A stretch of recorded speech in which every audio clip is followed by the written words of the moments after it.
നമുക്കിന്ന് ഈ കാർഡ്ബോർഡ് പീസും ജൂട്ട് ത്രെഡ് ഉപയോഗിച്ചിട്ട് വാളിൽ വെക്കാൻ പറ്റിയ നല്ല ക്യൂട്ടായിട്ടുള്ള ഒരു വാൾ ഡെക്കോർ ചെയ്തെടുക്കാവേ. അപ്പൊ നമ്മൾ ഇന്നലെ നടത്തിയ ഗീവ് അവേയില് ഗിഫ്റ്റ് കിട്ടാത്തവരാരും വിഷമിക്കണ്ട. അടുത്ത് നമ്മൾ വീണ്ടും ഒരു ഗീവ് അവേ നടത്തും. അപ്പൊ അതിൽ നിങ്ങൾക്ക് ഉറപ്പായിട്ടും ഗിഫ്റ്റ് കിട്ടുന്നതാണേ.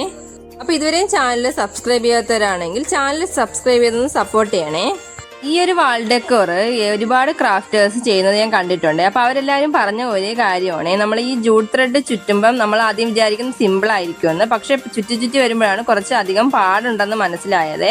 അപ്പൊ എനിക്കും അങ്ങനെ തോന്നിയേ. ഒരുപാട് സമയം എടുത്തിട്ട് ഈ ജൂട്ട് ത്രെഡ് ഒന്ന് ഈ ഹാർട്ട് ഷേപ്പിനൊന്ന് ചുറ്റിയെടുക്കാൻ വേണ്ടിയിട്ട്.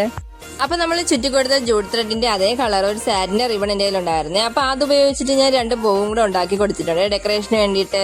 ഈ ബോയെ കുറച്ചും കൂടെ ബ്യൂട്ടി ആക്കാൻ വേണ്ടിയിട്ട് ഞാൻ ഇതേപോലെയുള്ള കുറച്ച് ബീഡ്സും കൂടെ ഒന്ന് ഒട്ടിച്ചു കൊടുത്തിട്ടുണ്ട് ആ ബോയില്.